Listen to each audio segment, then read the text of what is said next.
இனி summer holidays கண்ணு call GT Holidays க்கு பண்ணு. GT Holidays, South India's #1 travel brand. Ponmudi அவர்கள் மந்திரி ஆவாரா மாட்டாரா? இதான் ஃபர்ஸ்ட் क्वेश्चन. ரெண்டாவது, பொன்முடி அவர்களுக்கு சுப்ரீம் கோர்ட்ல என்ன டெசிஷன் வந்தது? மெட்ராஸ் ஹை கோர்ட்ல அவருடைய அக்விட்டலுக்கு அகைன்ஸ்டா கன்விக்ஷன் வந்தது. அப்போ பொன்முடி அவர்கள் என்ன பண்றாரு? இன்கம் டாக்ஸ் ரிட்டர்னை கன்சிடர் பண்ணுமா கன்சிடர் பண்ணக்கூடாதா? இதுதான் கேஸோட பேக்ரவுண்ட். இது மேல பொன்முடி அவர்கள் மேல்முறையீடு பண்றாரு. எங்க? சுப்ரீம் கோர்ட்ல மேல்முறையீடு பண்ணும் பொழுது சுப்ரீம் கோர்ட் வந்து ரெண்டு விஷயம் பண்ணிருக்காங்க பொன்முடி அவர்களுக்கு. அந்த சுப்ரீம் கோர்ட்டோட ஜட்ஜ்மெண்ட் எடுத்து பாத்தீங்கன்னா, இப்போ பொன்முடி அவர்களோட கேஸ்ல ஒரு இம்பார்ட்டன்ட் லேண்ட்மார்க் ஜட்ஜ்மெண்ட் இம்பார்ட்டன்ட். இந்த ஜட்ஜ்மெண்ட் ஆகப்பட்டது என்ன கேஸ்னா, Afzal Ansari versus state of Uttar Pradesh. அதுல 2:1 ஜட்ஜ்மெண்ட் வந்திருக்கு. அதுல என்ன பண்ணிருக்காங்கன்னா, பொன்முடி அவர்கள் தான் A1, அவங்களுக்கு சென்டென்ஸையும் சஸ்பெண்ட் பண்ணியிருக்காங்க, கன்விக்ஷனையும் சஸ்பெண்ட் பண்ணியிருக்காங்க. A2 அவங்க தான் விசாலாட்சி, அவங்களுக்கு கன்விக்ஷனையே சஸ்பெண்ட் பண்ணல, சென்டென்ஸை மட்டும் சஸ்பெண்ட் பண்ணியிருக்காங்க. என்ன காரணம்? இது ஏன்னா இப்ப நம்ம புரிஞ்சுக்கிறது வந்து supreme court judgement. Disqualification cease ஆகி he can become MLA ஆறதுனால சீஃப் மினிஸ்டர் அவர்கள் என்ன பண்றாரு? அவருடைய பேரை மந்திரிக்கு பரிந்துரை பண்றாரு. ஆனா கவர்னர் அவர்கள் இன்னைக்கு மண்டே மார்னிங் லெட்டர்ல என்ன சொல்றாரு? அவரை வந்து அசைன் பண்ண முடியாது. இமிடியேட் என்ன பண்றாங்க? ஆதன் தமிழ் நேயர்களுக்கு அன்பு வணக்கம். இன்று நம்மோடு வழக்கறிஞர் திருமிகு சத்யகுமார் அறிந்துள்ளார். வணக்கம் சார். வணக்கம் சார். குறிப்பாக இந்த பொன்முடி அவர்கள் மீண்டும் அமைச்சர் ஆகலாமா வேண்டாமா, இதுதான் ஒரு மிகப்பெரிய டிபேட்டா தமிழ்நாடு அரசியல் களத்துல போய்கிட்டு இருக்கு. சொத்து குவிப்பு வழக்குல சென்னை உயர்நீதிமன்றம் அவருக்கு தண்டனையை உறுதி செஞ்சிருக்காங்க. ஸோ அதுக்கப்புறம் அவருடைய சிறை தண்டனையை மட்டும் நிப்பாட்டி வச்சிருக்காங்க, அப்பீல் பண்ணுவதற்கு எதுவாக. சுப்ரீம் கோர்ட் வரைக்கும் போயிருக்காங்க. சுப்ரீம் கோர்ட்ல வந்து அவருடைய தண்டனையை நிப்பாட்டி வச்சிருக்காங்க. ஸோ அதன் காரணமாக அவர் வந்து எம்எல்ஏவாக பதவியில் தொடர்கிறார். குறிப்பாக எலெக்ஷன் கமிஷனுமே கிளாரிஃபை பண்ணாங்க, திருக்கோவிலூர் தொகுதி காலியாக இல்லைன்னு சொல்லியிருக்காங்க. குறிப்பாக அந்த பொன்முடி அவருடைய தீர்ப்புல இருந்தே என்னுடைய கேள்வி ஆரம்பிக்கணும்னு நினைக்கிறேன். குறிப்பா அந்த பொன்முடி அவர்களுடைய உச்சநீதிமன்ற தீர்ப்பு என்ன சொல்லுது? குறிப்பாக தண்டனையை நிப்பாட்டி வச்சிருக்காங்களா, இல்லை என்றால் சென்னை உயர்நீதிமன்றம் கொடுத்த தீர்ப்பையே நிப்பாட்டி வச்சிருக்காங்களா? அந்த தீர்ப்பு என்ன? அந்த தீர்ப்பை பற்றி உங்க பார்வையை சொல்லுங்க. இந்த கேஸ் ஆகப்பட்டது நிறைய பேர் வந்து இதுல வந்து ஒரு நிறைய கான்ஃப்ளிக்டிங் வியூஸும் நிறைய பேர் வந்து நான் இணையதளத்தில் பார்க்க முடிஞ்சது, ஒரு கன்ஃபியூஷன் வந்து ப்ரிவேல் ஆயிட்டு இருக்கு. இந்த டைம்ல வந்து இந்த நீங்க கேட்ட கொஸ்டின் வந்து மக்கள் மைண்ட்ல டெஃபினட்டா இருக்கு. இப்போ பொன்முடி அவர்கள் மந்திரி ஆவாரா மாட்டாரா? இதுதான் ஃபர்ஸ்ட் கொஸ்டின். ரெண்டாவது, பொன்முடி அவர்களுக்கு சுப்ரீம் கோர்ட்ல என்ன டெசிஷன் வந்தது? மெட்ராஸ் ஹை கோர்ட்ல அவருடைய அக்விட்டலுக்கு அகைன்ஸ்டா கன்விக்ஷன் வந்தது. அப்போ பொன்முடி அவர்கள் என்ன பண்றாரு? மெட்ராஸ் ஹை கோர்ட்ல வந்து order setting aside is acquittal. Setting aside is அக்விட்டல்னா, ட்ரையல் கோர்ட்ல பொன்முடி அவர்களுக்கு அவர் அக்விட்டல் ஆயிட்டாரு. ஆமா. எந்த கேஸ்ல அக்விட்டல் ஆனாரு, எந்த வருஷத்துக்கு அக்விட்டல் ஆனாருன்றதான் ரொம்ப இம்பார்ட்டன்ட். அதுலயே ஒரு கன்ஃபியூஷன் இருக்கு. பொன்முடி அவர்கள் மேல 2 செட் ஆஃப் கேசஸ் இருக்கு. பொன்முடி அவர்கள் மேல 2 செட் ஆஃப் கேசஸ் இருக்கு. 96 to 2001, 2006 to 2011, மொத்தம் 2 கேஸ். எக்ஸாக்ட்லி. 2006 to 2011 அந்த பீரியடு. முன்னாடி ஒரு பீரியட்ல ஒரு மந்திரியா இருந்தாரு. ஃபர்ஸ்ட் பீரியட்ல மந்திரியா இருந்தாரு. அந்த பீரியட்ல வந்திருக்கக்கூடிய கேஸ் வந்து இப்போ சோமோட்டோ ரிவிஷன்ல இருக்கு. எங்க? மெட்ராஸ் ஹை கோர்ட்ல லார்ட்ஷிப் ஜஸ்டிஸ் ஆனந்த் வெங்கடேஷ் அவர்கள் முன்னாடி பொன்முடி அவர்களுடைய கேஸ் வந்து சோமோட்டோ ரிவிஷன்ல இருந்துகிட்டு இருக்கு. அது விசாரணை நடந்துகிட்டு இருக்கு. இது ஒரு பக்கம் இருக்க, அதுக்கு அப்புறம் வந்து அவர் மந்திரியா இருந்திருக்காரு. அப்ப எப்படின்னா பாத்தீங்கன்னா, மினிஸ்டர் ஃபார் மைன்ஸ் அண்ட் மினரல்ஸ்ல 2006 2011 பீரியடு பாத்தீங்கன்னாக்கா ஒரு மைன்ஸ் அண்ட் மினரல்ஸோட மினிஸ்டரா இருந்திருக்காரு. அந்த பீரியட்ல வந்த wealth disproportionate asset case, disproportion asset case ஆகப்பட்டது. அவர் வருமானத்துக்கு அதிகமாக சொத்து சேர்த்தாரு அப்படிங்கிற கேஸ் ஆகப்பட்டது. அந்த பீரியடுக்கான கேஸ். அந்த பீரியட் போடுறாங்க. அந்த கேஸ் வந்து ஏடிஎம்கே போடுறாங்க. அது சீக்கிரமா அதுக்கு முன்னாடி இருந்த கேஸுக்கு வரதுக்கு முன்னாடியே ஃபாலோ அப் பண்ணி DVAC director of vigilance and anti corruption அவங்க வந்து கோர்ட்ல மனுக்களை வந்து சீக்கிரமா மூவ் பண்ணி அவருக்கு வந்து ட்ரையல் கோர்ட்ல அக்விட்டல் ஆயிடுறாரு பொன்முடி அவர்கள். ட்ரையல் கோர்ட்ல அக்விட்டல் ஆனவர் எந்த காரணத்தினால் அக்விட்டல் ஆனாரு? ஏன்னா ட்ரையல் கோர்ட் வந்து கொஸ்டின் ஆஃப் ஃபேக்ட் தாமரை, கொஸ்டின் ஆஃப் ஃபேக்ட் பார்க்கக்கூடிய இடம் ட்ரையல் கோர்ட். ஹைகோர்ட் ஆகப்பட்டது question of fact, question of law ரெண்டுமே பார்க்கப்படும். சுப்ரீம் கோர்ட்ல பியோர் கொஸ்டின் ஆஃப் லா. அங்க வந்து கொஸ்டின் ஆஃப் ஃபேக்ட் ஆகப்பட்டது பெரும்பாலான விஷயங்களுக்கு செக் பண்ண மாட்டாங்க. கொஸ்டின் ஆஃப் ஃபேக்ட் ஆகப்பட்டது ஆல்ரெடி கான்ஸ்டிடியூஷனல் கோர்ட் ஹைகோர்ட்ல பார்த்தாச்சு, ட்ரையல் கோர்ட்ல பார்க்கறதுனால கொஸ்டின் ஆஃப் லால தான் இப்போ டிராவல் ஆயிட்டு இருக்கு. அப்படி இருக்கும் பொழுது அக்விட்டல் வாங்கின பொன்முடி அவர்கள், அதாவது லோவர் கோர்ட்ல அக்விட்டல் வாங்கின பொன்முடி அவர்கள் ஹைகோர்ட்ல எப்படி வந்து கன்விக்ட் ஆனாருன்றது தான் பாயிண்ட். அதுல வந்து அப்சர்வேஷன் என்னன்னா, பொன்முடி அவர்கள் ப்ராசிக்யூஷன் ப்ரொசீடிங் ஸ்டார்ட் ஆனதுக்கு அப்புறம் சிம்பிளா இன்கம் டாக்ஸ் ரிட்டர்ன் ஃபைல் பண்ணியிருக்காரு. அந்த ஃபைல் பண்ண இன்கம் டாக்ஸ் ரிட்டர்ன் ஆகப்பட்டது போஸ்ட் ப்ராசிக்யூஷன் ப்ரொசீடிங்ஸ்னால ஃபைல் பண்ணதுனால அதை எவிடன்ஸா காட்டி டிஸ்ப்ரோபோர்ஷன் அசெட்ஸ்ல நோன் சோர்சஸ் ஆஃப் இன்கம்னு சொல்ல முடியாது. இன்கம் டாக்ஸே பே பண்ணாலும், ப்ராசிக்யூஷன் ப்ரொசீடிங் ஸ்டார்ட் பண்ணி இன்கம் டாக்ஸே பே பண்ணாலும் it does not ensure the legality of income அப்படிங்கறதான் பல ஜட்மெண்ட்ல prevention of corruption act judgement 1988 ஜட்மெண்ட்ஸ்ல பாத்தீங்கன்னா இன்கம் டாக்ஸ் ஃபைல் பண்றதுனால மட்டுமே it does not show the legality of income அப்படிங்கிற கிரவுண்ட்ல தான் மெட்ராஸ் ஹைகோர்ட்ல தீர்ப்பு சொல்லியிருந்தாங்க. அந்த இன்கம் டாக்ஸ் ரிட்டர்னை வச்சு எது நோன் சோர்ஸ் ஆஃப் இன்கம் சொன்னாங்களோ அது இல்ல அப்படின்னு சொல்லி ஒரு ஜட்மெண்ட்டை கோட் பண்ணியிருந்தாங்க. அதாவது வந்து state of Tamil Nadu versus Suresh Kumar. அந்த ஜட்மெண்ட்ல இன்கம் டாக்ஸ் ரிட்டர்ன்ஸை கன்சிடர் பண்ண கூடாது போஸ்ட் ப்ராசிக்யூஷன் ப்ரொசீடிங் ஸ்டார்ட் பண்ணாங்க. தான் முறை தவறி சம்பாதிச்ச சொத்துக்கு இன்கம் டாக்ஸ் கட்டி இருந்தால் மட்டுமே அது வந்து சரியான சம்பாதியத்தில் சேர்த்த சொத்து அல்லன்னு உறுதிப்படுத்தி இருக்காங்க. கரெக்டா சொன்னீங்க. It does not prove the legality of income. Income tax கட்டி இருக்கிறதுனால இன்கம் டாக்ஸ் ரிட்டர்ன் இருக்கலாம், டஸ் நாட் லீகலா சம்பாதித்த சொத்து இல்ல. அதையும் டிஸ்ப்ரோபோர்ஷன் அசெட்ல சேர்க்கலாங்க பொழுதுதான் ஹைகோர்ட்ல வந்து டிஸ்ப்ரோபோர்ஷன் அசெட்ஸ்ல வந்து அது சேருது. சேரும் பொழுது பொன்முடி அவர்களுக்கு அங்க கன்விக்ஷன் கிடைக்குது. It's a simple question. Income tax ரிட்டர்னை கன்சிடர் பண்ணுமா, கன்சிடர் பண்ண கூடாதா? இதுதான் கேஸோட பேக்ரவுண்ட். இது மேல பொன்முடி அவர்கள் மேல்முறையீடு பண்றாரு. எங்க சுப்ரீம் கோர்ட்ல மேல்முறையீடு பண்ணும் பொழுது சுப்ரீம் கோர்ட் வந்து ரெண்டு விஷயம் பண்ணிருக்காங்க பொன்முடி அவர்களுக்கு. அந்த சுப்ரீம் கோர்ட்டோட ஜட்மெண்ட் எடுத்து பாத்தீங்கன்னா முதல்ல சரண் அடைவதிலிருந்து இருந்து விலக்கு கொடுத்திருந்தாங்க. 30 நாள் டைம் வந்து கீழமை, அதாவது ஹைகோர்ட் கொடுத்திருந்தாங்க. சோ அதை வந்து ஸ்டே பண்ணியிருந்தாங்க சுப்ரீம் கோர்ட். எப்பயுமே கன்விக்ஷன் நடந்த உடனே த கான்ஸ்டிடியூஷனல் கோர்ட் நிறைய ஃபேக்டர்ஸ் கன்சிடர் பண்ணி அவருடைய வயதையும் கன்சிடர் பண்ணி கான்ஸ்டிடியூஷனல் கோர்ட் ஹைகோர்ட்டே, அதாவது அவருடைய வயதை வந்து அவரே காரணம் காட்டினாரு. இந்த மாதிரி வயசா இருக்குன்னு அவரு ப்ளீட் பண்ணது எல்லாருக்குமே தெரியும். பண்ண உடனே மெட்ராஸ் ஹைகோர்ட்ல அந்த ஜட்மெண்ட் வரும்போது சஸ்பென்ஷன் ஆஃப் சென்டென்ஸ் கொடுக்குறாங்க பொன்முடி அவர்களுக்கு. சஸ்பென்ஷன் ஆஃப் சென்டென்ஸ்னா என்னன்னா இடைக்கால நிவாரணம் மாதிரி. அதை வந்து சஸ்பென்ஷன் ஆஃப் சென்டென்சிங் கொடுத்துட்டாங்க. 3 years கன்விக்ஷன் இருந்துகிட்டு இருந்தது.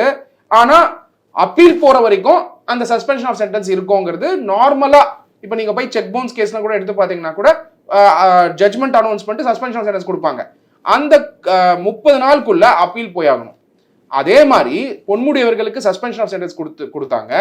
அவருடைய துணைவியார் விசாலாட்சி அம்மா அவர்களுக்கும் சஸ்பென்ஷன் ஆஃப் சென்டென்ஸ் கொடுக்குறாங்க மெட்ராஸ் ஹைகோர்ட்ல. பொன்முடி அவர்கள் என்ன பண்றாரு, இது மேல மேல்முறையீடு பண்றாரு. அந்த டைம்குள்ள 30 daysக்குள்ள மேல்முறையீடு பண்றாரு. மேல்முறையீடு பண்ணும் பொழுது அது சுப்ரீம் கோர்ட்ல என்ன நம்பர்ல வந்திருக்குன்னா, case title K Ponmudi at Deivasigamani versus the state of Tamil Nadu CRLA number 530-531/2024. எதுக்காக சொல்றேன்னா இந்த சைட்டேஷன் ரொம்ப இம்பார்ட்டன்ட். இந்த கேஸ் தான் சுப்ரீம் கோர்ட்ல லிஸ்ட் ஆகுது. அதுல என்ன பண்றாங்கன்னா, இந்த மேட்டர் ஆகப்பட்டது 2 member ஜட்ஜ் முன்னாடி வருது. Lordship justice Abhay S Oka and lordship justice Ujjal Bhuyan அவங்க முன்னாடி வருது. அதுல என்ன சொல்லப்பட்டிருக்குன்னா, பொன்முடி அவர்களுக்கு சஸ்பென்ஷன் ஆஃப் கன்விக்ஷன், ரெண்டாவது 3 வருடங்கள் சென்டென்சிங்கும் சஸ்பெண்டட். ஓகே, கன்விக்ஷனையும் சஸ்பெண்ட் பண்றாங்க, அதே போல தண்டனையும் சஸ்பெண்ட் பண்றாங்க. அதாவது தீர்ப்புக்கு ஸ்டே கொடுத்திருக்காங்க நாம எடுத்துக்கலாமா? அதாவது நீங்க லோக்கல் டேர்ம்ல எல்லாரும் காமன் பீப்புள் சொல்றது ஸ்டே. ஆமா, அதாவது அவருக்கு வந்து இருந்த 3 வருஷம் சென்டென்சிங் ஸ்டே அப்படிங்கிறது நீங்க லோக்கலா எல்லாருமே புரிஞ்சுக்கிறது. பட் டெக்னிக்கல் மேட்டர் நீங்க பார்க்கும்பொழுது சஸ்பென்ஷன் நீங்க ஸ்டேன்னு கூட எடுத்துக்கோங்க, இன்டரிம் ரிலீஃப்னு எடுத்துக்கோங்க, இல்லாட்டி வந்து டெம்பரரிலி ஸ்டேன்னு கூட எடுத்துக்கோங்க. இது வந்து லோக்கலா நீங்க யூஸ் பண்ண word. But suspension of conviction and 3-year sentence awarded for former Tamil Nadu Higher Education Minister Ponmudi is also suspended. Okay, அப்போ ரெண்டு விஷயம் சஸ்பெண்ட் பண்ணிருக்காங்க பொன்முடி அவர்களுக்கு. சென்டென்ஸையும் சஸ்பெண்ட் பண்ணிருக்காங்க, கன்விக்ஷனையும் சஸ்பெண்ட் பண்ணிருக்காங்க. அப்சல்யூட்லி, சென்டென்ஸையும் சஸ்பெண்ட் பண்ணிருக்காங்க, கன்விக்ஷனையும் சஸ்பெண்ட் பண்ணிருக்காங்க. ஓகே சார், அதாவது ஒரு வழக்கறிஞர் கிட்ட, ஒரு முன்னாள் காவல்துறை அதிகாரி, அதே போல வழக்கறிஞரும் கூட, அவர்கிட்ட இதே கேள்விதான் நானும் கேட்டேன். சென்டென்ஸை தான் சஸ்பெண்ட் பண்ண முடியும், கன்விக்ஷனுக்கு ஸ்டே தான் கொடுக்க முடியும், கன்விக்ஷனை சஸ்பெண்ட் பண்ண முடியாது அப்படிங்கிற பார்வையை அவர் வச்சிருந்தாரு. அது எந்த அளவுக்கு லீகலா சரி? இப்போ பொன்முடி அவர்களோட கேஸ்ல ஒரு important landmark judgment important. Okay, இந்த ஜட்ஜ்மெண்ட் ஆகப்பட்டது இட்ஸ் பெஞ்ச், இந்த பெஞ்ச் ஆகப்பட்டது டிசைட் பண்ணியிருக்காங்க. என்ன கேஸ்னா Afzal Ansari versus state of Uttar Pradesh. அதுல 2:1 மெஜாரிட்டி ஜட்ஜ்மெண்ட் வந்திருக்கு. அதுல என்ன பண்ணிருக்காங்கன்னா, இவர் வந்து பாத்தீங்கன்னா பிஎஸ்பி எம்பியா இருந்திருக்காரு அஃப்ஜல் அப்சாரி அவர்கள். அவருக்கு என்ன பண்ணிருக்காங்க, சஸ்பெண்டிங் த கன்விக்ஷன் நடந்திருக்கு. ஓ, சஸ்பெண்டிங் த கன்விக்ஷன் நடந்திருக்கு. சஸ்பெண்டிங் த கன்விக்ஷன் நடக்கும்போது ஆட்டோமேட்டிக்கா சஸ்பென்ஷன் ஆஃப் சென்டென்ஸ் நடந்திருக்கு. ஓகே ஓகே, அதனால என்ன ஆச்சுன்னா, அவருடைய லோக்சபா மெம்பர்ஷிப் கண்டினியூ ஆகி, ஓகே, அவர் வந்து நார்மல் லோக்சபா மெம்பர்ஷிப்புக்கு வந்து அவர் எம்பியா தொடர்றாரு. ஓகே, சோ இந்த கேஸ மேற்கோடு காட்டி பொன்முடி அவர்களுடைய ஜட்ஜ்மெண்ட்ல அதே மாதிரி suspension of sentencing plus and conviction வந்து சஸ்பெண்ட் பண்ணிருக்காங்க. ஆனால் ரொம்ப important point to be noted, அதே வந்து வித் ரெஸ்பெக்ட் டு அவருடைய துணைவியார் விசாலாட்சி அவர்களுக்கு சஸ்பென்ஷன் ஆஃப் சென்டென்ஸ் நடந்திருக்கு, கன்விக்ஷன் நடக்கல. Not conviction. அப்ப என்ன புரிஞ்சுக்கணும் அப்படின்னா, அந்த ஜட்ஜ்மெண்ட்ல பொன்முடி அவர்களுக்கு ரெண்டு விஷயம் நடந்திருக்கு, சஸ்பென்ஷன் ஆஃப் சென்டென்ஸ் நடந்திருக்கு, சஸ்பென்ஷன் ஆஃப் கன்விக்ஷன் நடந்திருக்கு. அதனால பொன்முடி அவர்கள் இஸ் எலிஜிபிள் டு பிகம் எம்எல்ஏவா ஆவறதுனால அவர் வந்து is eligible to become minister அப்படிங்கிறது தான் இன்டர்பிரேஷன். ஓகே சார், அதாவது இந்த கேஸை பொறுத்த வரைக்கும் பொன்முடி அவர்கள் தான் ஏவன். அவங்களுக்கு சென்டென்ஸையும் சஸ்பெண்ட் பண்ணியிருக்காங்க, கன்விக்ஷனையும் சஸ்பெண்ட் பண்ணியிருக்காங்க. A2 அவங்க தான் விசாலாட்சி, அவங்களுக்கு கன்விக்ஷனையே சஸ்பெண்ட் பண்ணல, சென்டென்ஸை மட்டும் ஏன் சஸ்பெண்ட் பண்ணியிருக்காங்க, என்ன காரணம்? இது ஏன்னா இப்போ நம்ம புரிஞ்சுக்க வேண்டியது வந்து சுப்ரீம் கோர்ட் ஜட்ஜ்மெண்ட். ஓகே, இந்த நீங்க எடுத்தீங்கன்னா அந்த அஃப்ஜல் அன்சாரி அவருடைய கேஸ், பிஎஸ்பி எம்பி கேஸ், இவரு எம்எல்ஏவா இருந்திருக்காரு, அவருக்கு இவருக்கு என்ன டிஃபரன்ஸ்? அவர் எம்பி, இவர் எம்எல்ஏ. அவர் மேல இருந்த அந்த ஜட்ஜ்மெண்ட் அப்ளை பண்ணும்போது இது எம்எல்ஏவா இருக்கிறதுனால, இந்த கேஸ்ல எம்எல்ஏவா இருக்கிறதுனால, இந்த கேஸ்ல பொன்முடி அவர்களுக்கு அஃப்ஜல் அன்சாரியோட கேஸ் அப்ளை பண்ணும்போது, அவருடைய கன்விக்ஷனுக்கு அப்ளை பண்ணும்போது சஸ்பென்ஷன் ஆஃப் கன்விக்ஷன் நடக்குது, சஸ்பென்ஷன் ஆஃப் சென்டென்ஸ் நடக்குது பொன்முடி அவர்கள் பொறுத்த வரைக்கும். ஆனா விசாலாட்சி அம்மா பொறுத்த வரைக்கும் அவங்க she is not coming under representation of the people.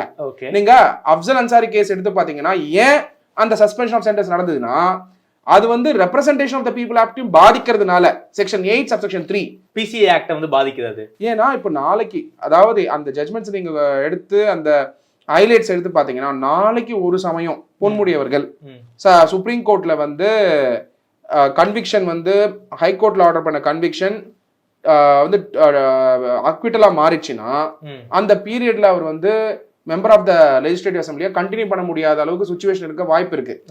எது வேணா நடக்கலாம். சுப்ரீம் கோர்ட் பொறுத்த வரைக்கும் it's power of the court to decide. Conviction, அதாவது அக்விட்டலும் நடக்கலாம், இல்ல கன்விக்ஷன் வந்து திருப்பி வந்து இன் டோட்டோ வந்து அப்பீல் பண்ணலாம், அது வேற விஷயம். பட் அப்படி ஒன்று நடந்தா இந்த பீரியட்ல வந்து அவர் எம்எல்ஏவை கண்டினியூ பண்ண முடியாது, அதனால அவர் ரைட்ஸ் வந்து டிப்ரீவ் ஆகும் அப்படிங்கறத எங்கிருந்து லேண்ட்மார்க் ஜட்ஜ்மெண்டா எடுக்கிறாங்கன்னா, Afzal Ansari versus state of Uttar Pradesh BSP உடைய எம்பி. அந்த கேஸ் வந்து மேற்கோடு காட்டி பொன்முடி அவர்களுக்கு ரெண்டு விஷயம் நடக்குது, suspension of sentence, suspension of conviction. அதை இப்படி சட்டத்தின் அடிப்படையில பொன்முடி அவர்கள் மீண்டும் எம்எல்ஏவா ஆகலாமா? Section 8 subsection 3 of the representation of the people act 1951 படி பொன்முடி அவர்கள் ஹைகோர்ட்ல கன்விக்ட் ஆனதுனால அவர் வந்து மெம்பரா இருக்கிறதுக்கான டிஸ்குவாலிஃபிகேஷன் அட்ராக்ட் ஆயிடுச்சு. ஆனா சுப்ரீம் கோர்ட்ல வந்து இப்ப அப்பீல் பண்றதுனால பாசிபிள் சிச்சுவேஷன் என்ன, அக்விட்டலும் பாசிபிள் சிச்சுவேஷன் இருக்கு, கன்விக்ஷன் எனிவே ஹைகோர்ட்ல இருக்கக்கூடிய ஆர்டர் இருந்துட்டு இருக்கு. அப்ப அந்த possible situation of acquittal, high court convict பண்ணிருக்காங்க, ட்ரையல் கோர்ட் அக்விட் பண்ணிருக்காங்க, அப்ப ரெண்டு சிச்சுவேஷனுக்கு அவருக்கு எமர்ஜ் ஆயிருக்கு. ஓகே, அதாவது ஜெயலலிதா மேடம் எப்படி வந்து சிறைக்கு போயிட்டு வந்த பிறகு ஒரு நிவாரணம் கொடுத்தாங்களோ சிஎம் ஆனாங்க, சோ அதே மாதிரியான பாசிபிலிட்டிஸ் பொன்முடி அவர்களுக்கும் இருக்குன்னு சொல்ல வரீங்க? இல்ல, அதாவது என்னன்னா இதுல புரிஞ்சுக்க வேண்டியது என்னன்னா அந்த கேஸ் வேற, இந்த கேஸோட ஃபேக்ட்ஸ் வேற. ஓகே, ஃபேக்ட்ஸ் பேஸ் பண்ணி நம்ம பார்க்கணும். பொன்முடி அவர்கள் ஸ்பெஷல் கோர்ட், அதாவது லோவர் கோர்ட்ல அக்விட்டல் ஆயிருக்காரு. எதனால ஆயிருக்காரு அந்த ஃபேக்ட்ஸ் உங்களுக்கு எக்ஸ்பிளைன் பண்ண. இன்கம் டாக்ஸ் ஆக்ட் படி இன்கம் டாக்ஸ் ரிட்டர்ன் ஃபைல் பண்ணியிருக்காரு. ஆனால் இன்கம் டாக்ஸ் ரிட்டர்ன் ஃபைல் பண்றதுனாலேயே it does not prove the legality of income. அதனால டிஸ்ப்ரோபோர்ஷன் அசெட்ஸ்ல அது இன்க்ளூட் ஆயிருக்கு. அப்போ இன்க்ளூட் பண்ணிட்டாங்க ஹைகோர்ட்ல. கன்சிடரிங் இட், இப்போ சுச்சுவேஷன் என்ன, சுப்ரீம் கோர்ட்ல அப்பீல் போறதுனால அவருக்கு வந்து 2 பாசிபிள் சொல்யூஷன்ஸ் குட் கம். ஒன்னு அக்யூட்டல் ஆகலாம், ஒன்னு கன்விக்ஷன் ஆகலாம். இந்த 2 பாசிபிள் சொல்யூஷனுக்கும் சுப்ரீம் கோர்ட்ல இடம் இருக்கா இல்லையா? எஸ், நிச்சயமா இருக்கு. we are not the person to decide what will be the result of supreme court. it's a power of the court to decide. Okay, அப்படின பொழுது சுப்ரீம் கோர்ட்ல இறுதி தீர்ப்பு வர வரைக்கும் பொன்முடி அவர்கள் எம்எல்ஏவாக தொடர முடியும் அப்படின்னு சொல்லல. அதாவது அக்யூட்டல் ஆனா அவர் வந்து எம்எல்ஏவா தொடர முடியும், கன்விக்ஷன் ஆனா எம்எல்ஏவாக தொடர முடியாது. இப்போ அவருக்கு வந்து இந்த இடத்துல என்ன பண்றாங்க, சஸ்பென்ஷன் ஆஃப் சென்டென்ஸ் கொடுக்குறாங்க, சஸ்பென்ஷன் ஆஃப் கன்விக்ஷன் கொடுக்குறாங்க. ஆனா விசாலாட்சி அம்மா பொறுத்த வரைக்கும் அவங்களுக்கு சஸ்பென்ஷன் ஆஃப் சென்டென்ஸ் கொடுக்குறாங்க, ஆனா சஸ்பென்ஷன் ஆஃப் கன்விக்ஷன் கொடுக்கல. அவங்க பெயில் போட்டுக்கலாம்.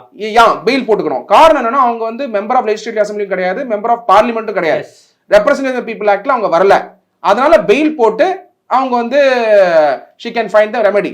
அதே மாதிரி பொன்முடி அவர்களும் within 1 month குள்ள நீங்க போயிட்டு பெயில் போடணும்னு சொல்லியிருக்காங்க.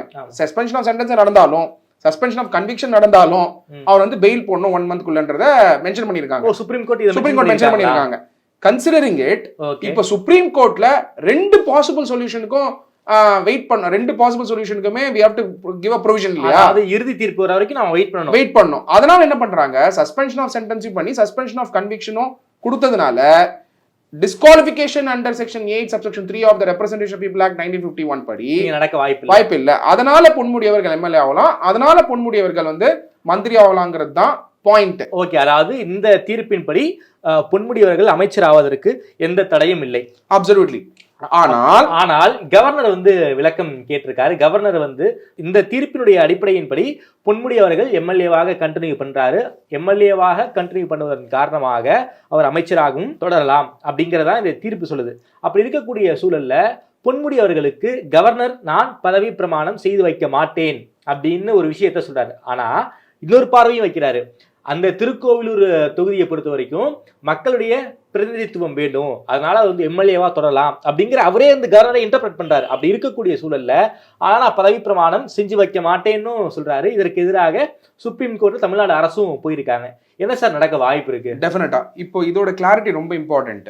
ஸோ சுப்ரீம் கோர்ட்ல suspension of sentence, suspension of conviction நடக்குது. அதனால ரெப்ரசன்டேட்டிவ் பீப்புள் ஆக்ட் உடைய disqualification to be the member of legislative assembly இல்ல, எம்எல்ஏவா இருக்க முடியும்னா மந்திரி ஆக முடியும். ஆனா recommendation of the chief minister to the governor, பதவி பிரமாணம் வந்து அவர் தான் பண்ணி வைக்கணும். பதவி பிரமாணம் பண்ற டைம்ல, அதாவது இன்னைக்கு பண்ணிருக்கணும் இல்ல போன வாரமே பண்ணிருக்கணும்.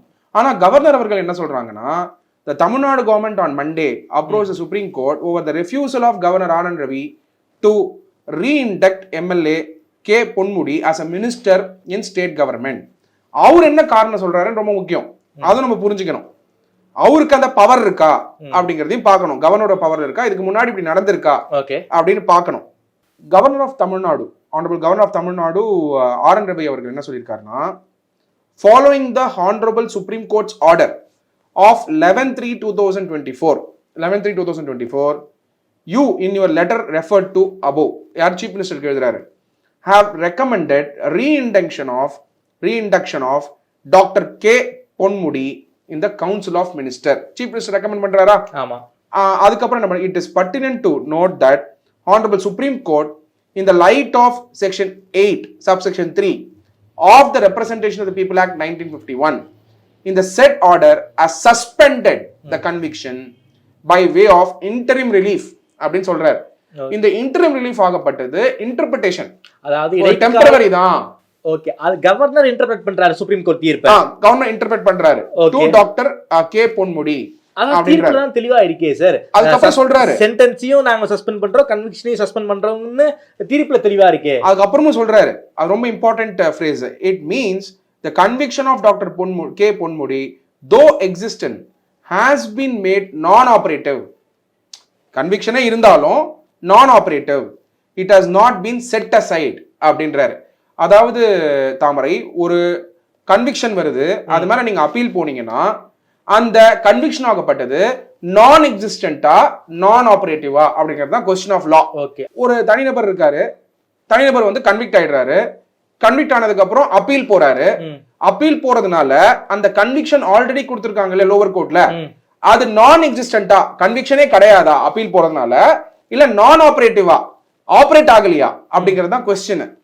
இந்த கேஸ்ல பாத்தீங்கன்னா ஜெனரலா கன்விக்ஷன் மேல அப்பீல் போனா நான் ஆபரேட்டிவ் தானே தவிர நான் எக்ஸிஸ்டன்ட் கிடையாது. நான் எக்ஸிஸ்டன்ட் கிடையாது. அதுதான் சிஆர்பிசில இருக்கக்கூடிய கிரிமினல் ஜூரிஸ்ப்ரூடன்ஸ் இருக்கக்கூடிய பாயிண்ட். ஓகே, நான் எக்ஸிஸ்டன்ட் என்ன, கன்விக்ஷனே இல்ல அப்படின்னு கிடையாது அப்பீல் போனா. சோ அப்பீல் நான் ஆபரேட்டிவ், கன்விக்ஷன் ஆபரேட் ஆகல, அந்த கன்விக்ஷனை சஸ்பெண்ட் பண்றதுனால அந்த நான் ஆபரேட்டிவ் இன்டரிம் ரிலீஃபா தான் கொடுத்திருக்காங்க அப்படிங்கிறது கவர்னருடைய இன்டர்பிரேஷன். ஓகேங்க, சஸ்பெண்ட் பண்ணிட்டாங்களே சார், கன்விக்ஷனையும் சஸ்பெண்ட் பண்ணிட்டாங்க, சென்டென்ஸையும் சஸ்பெண்ட் பண்ணிட்டாங்க அப்படின்னா இந்த இடத்துல நான் எக்ஸிஸ்டன்ஸ் தான் இங்க ஆகிறதுக்கு வாய்ப்பு இருக்கு. அதுக்கப்புறம் ஒரு லாஸ்ட் பேராகிராஃப் சொல்றாரு கவர்னர் அவர்கள். அந்த லாஸ்ட் பேராகிராஃப் சொல்லிட்டு தான் முடியாதுன்னு சொல்றாரு. என்ன சொல்றாருன்னா, the offenses of which Dr. K. Ponmudi has been held guilty by the Honorable Madras High Court are very serious, amounting to moral turpitude relating to corruption he committed as a public servant. His reinduction in the Council of Ministers while he remains tainted of corruption would be against constitutional morality. Hence, I am unable to accede to your request அப்படின்னு சொல்லி கையெழுத்து போட்டு சிஎம்க்கு அமைச்சிருக்காரு. இப்ப question என்னன்னா, இந்த letter, அதாவது இந்த letter மேல இதான் இம்பியூக்ட் ஆர்டர், இந்த லெட்டர் மேல சுப்ரீம் கோர்ட்ல வந்து அப்பீல் ஃபைல் பண்ணிருக்காங்க, இன்டர்லாகேட்டரி application.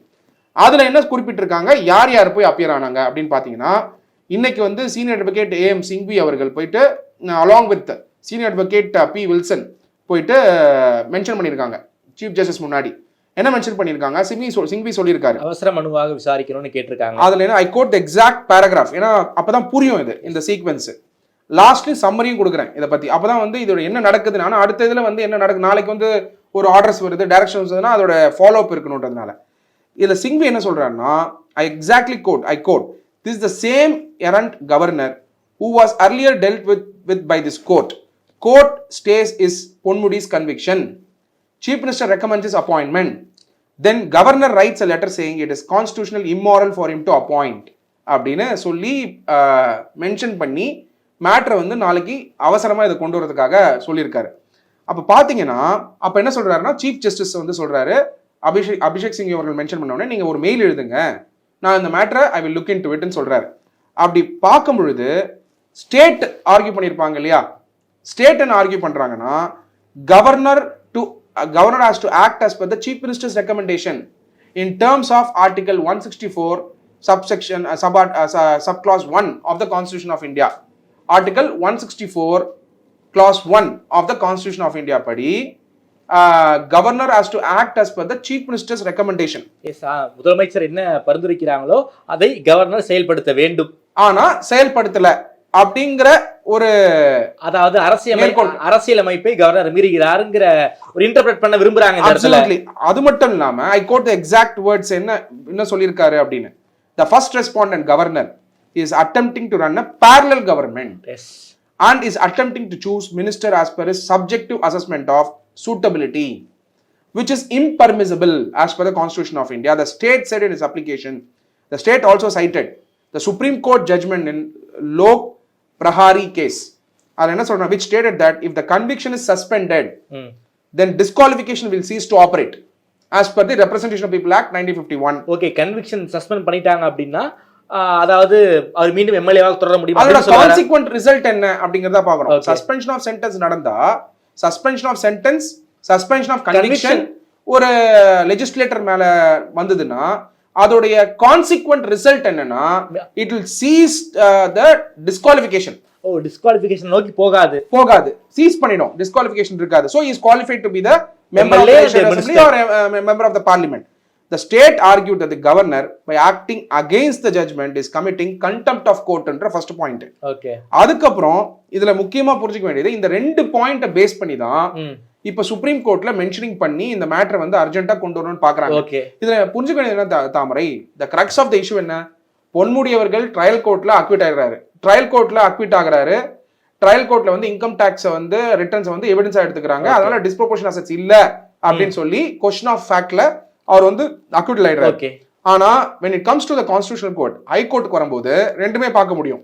Question of fact, question of law ரெண்டுமே பார்த்துட்டு பொன்முடி அவர்களுக்கு ஹை கோர்ட்ல கன்விக்ஷன் ஆர்டர் பாஸ் பண்றாங்க. அந்த கன்விக்ஷன் ஆர்டர் பாஸ் பண்ணும்போது முக்கியமான அப்சர்வேஷன் சொல்றாங்க. என்ன அப்சர்வேஷன் சொல்றாங்கன்னா, பொன்முடி அவர்களுடைய இன்கம் டாக்ஸ் ரிட்டர்ன்ஸை ப்ராசிக்யூஷன் ப்ரொசீடிங் ஸ்டார்ட் பண்ணதுக்கு அப்புறம் ஃபைல் பண்ணதுனால it does not prove the legality of income. அதுக்கப்புறம் நோன் சோர்சஸ் ஆஃப் இன்கமா கிடையாது. அதனால வந்து state of Tamil Nadu versus Suresh Kumar அப்படிங்கிற ஜட்மெண்ட்டை மேற்கோள் காட்டி இன்கம் டாக்ஸ் ரிட்டர்னை வந்து சோர்ஸ் ஆஃப் இன்கம்க்கு எடுத்துக்க முடியாது. It does not prove the legality of income. To that extent வந்து டிஸ்ப்ரோபோர்ஷனல் அசெட்ஸை ஆட் அப் பண்ணணும். அந்த டிஸ்ப்ரோபோர்ஷனோட ஆட் அப் ஆகப்பட்டது 1,36 lakhs. அது மேல பொன்முடி அவர்கள் மேல்முறையீடு பண்றாரு சுப்ரீம் கோர்ட்டுக்கு. சுப்ரீம் கோர்ட் வந்து சஸ்பென்ஷன் ஆஃப் சென்டென்ஸும் பண்றாங்க, சஸ்பென்ஷன் ஆஃப் கன்விக்ஷன் பண்றாங்க. அதுக்கப்புறம் அவருடைய துணைவியார் விசாலாட்சி அம்மா அவர்களுக்கு சஸ்பென்ஷன் ஆஃப் சென்டென்ஸ் பண்றாங்க, கன்விக்ஷன் பண்ணல, அவங்க போய் பெயில் வாங்கி சொல்றாங்க. இது சொல்லும் பொழுது என்ன ஆகுது, அதோட ரிசல்ட் என்ன? As the suspension of sentence and suspension of conviction is on Ponmudi அவர்கள், டிஸ்குவாலிஃபிகேஷன் சீஸ் ஆகி he can become MLA ஆறதுனால சீஃப் மினிஸ்டர் அவர்கள் என்ன பண்றாரு, அவருடைய பேரை மந்திரிக்கு பரிந்துரை பண்றாரு. ஆனா கவர்னர் அவர்கள் இன்னைக்கு மண்டே மார்னிங் லெட்டர்ல என்ன சொல்றாரு, அவரை வந்து அப்பாயின்ட் பண்ண அசைன் பண்ண முடியாது, ஐ cannot appoint him as the minister சொல்றாரு. இமிடியேட் என்ன பண்றாங்க, தமிழ்நாடு கவர்மெண்ட் அப்பீல் போறாங்க. சீனியர் அட்வொகேட் அபிஷேக் மனு சிங் அவர்களும் வில்சன் அவர்களும் சுப்ரீம் கோர்ட்ல வந்து அப்பீல் போய் மென்ஷனிங் பண்றாங்க. என்ன மென்ஷனிங் பண்றாங்கன்னா, டிஸ்குவாலிஃபிகேஷன் இல்ல, எம்எல்ஏவா இருக்காரு, எம்எல்ஏவா இருந்தா அவர் மந்திரி ஆக முடியும், அதனால சீஃப் மினிஸ்டர் ரெக்கமெண்ட் பண்ணிருக்காரு, கவர்னருக்கு இதுக்கு பவர்ஸ் இல்ல, அதனால வந்து கான்ஸ்டிடியூஷனல் மொராலிட்டியை காட்டி இது பண்ண முடியாது. பிளஸ் சுப்ரீம் கோர்ட் ஜட்மெண்ட் இன் லோக் பிரஹாரி கேஸ் படி இதுக்கு சஸ்பென்ஷன் ஆஃப் கன்விக்ஷன் நடந்தா டிஸ்குவாலிஃபிகேஷன் சீஸ் ஆகி மெம்பர் ஆகலாம் அப்படிங்கறத மேற்கோள் காட்டியிருக்காங்க. இது சீஃப் ஜஸ்டிஸ் முன்னாடி மென்ஷன் பண்ணியிருக்காங்க. சீஃப் ஜஸ்டிஸ் அவர்கள் வந்து மெயில் எழுத சொல்லியிருக்காரு. ஸோ இப்போ வந்து மேட்டர் வந்து எப்போ வேணா லிஸ்ட் ஆகலாம். டெஃபினட்டா மேட்டர் லிஸ்ட் ஆகட்டும், இதோட ரிசல்ட் என்னன்னு அப்புறம் பார்க்கலாம். ஓகே சார், ரொம்ப நன்றி சார். குறிப்பாக இந்த ஒரு சிக்கலான வழக்கை ரொம்ப வந்து இயல்பாக விளக்கி இருக்கீங்க. இந்த அன்சாரி கேஸின் படி அவருக்கு கொடுத்திருந்த தண்டனையும் சரி, கன்விக்ஷனையும் சரி சஸ்பெண்ட் பண்ணியிருந்தாங்க. அதன் காரணமாகவே அவர் வந்து எம்பியா தொடர்ந்தாரு. இது பொன்முடி அவர்களுக்கும் பொருந்தும். ஸோ எம்எல்ஏவாக கண்டினியூ பண்ணுவதன் காரணமாக அவர் வந்து அமைச்சராகவும் ஆகலாம் அப்படின்னு சொல்லியிருக்கீங்க. குறிப்பாக இந்த கேஸ் என்பது சுப்ரீம் கோர்ட்ல அப்பீல்ல இருக்கு. ஸோ அதனால வந்து இந்த தண்டனையை சஸ்பெண்ட் பண்ணியிருக்காங்க, அதே போல கன்விக்ஷனையும் சஸ்பெண்ட் பண்ணியிருக்காங்க. அதனால அந்த ஹைகோர்ட் கொடுத்த தீர்ப்பு என்பது இந்த இடத்துல நான் எக்ஸிஸ்டன்ஸா இருக்கு அப்படிங்கிற பார்வையை ரொம்ப விளக்கமா சொல்லியிருக்கீங்க. நேரம் கொடுத்து பேசியமைக்கு ரொம்ப நன்றி சார். குறிப்பாக பொன்முடி அவர்கள் அமைச்சர் ஆகலாங்கிறது தான் உங்களுடைய பார்வையாகவும் இருக்கு. அதான் நீங்க வந்து சட்டத்தின் வாயிலாக ரொம்ப தெளிவாக விளக்கியிருக்கீங்க. இந்த உங்களுடைய பரபரப்பான நேரத்தை எங்களுக்கு நேரம் கொடுத்து பேசியமைக்கு ரொம்ப நன்றி சத்யா சார்.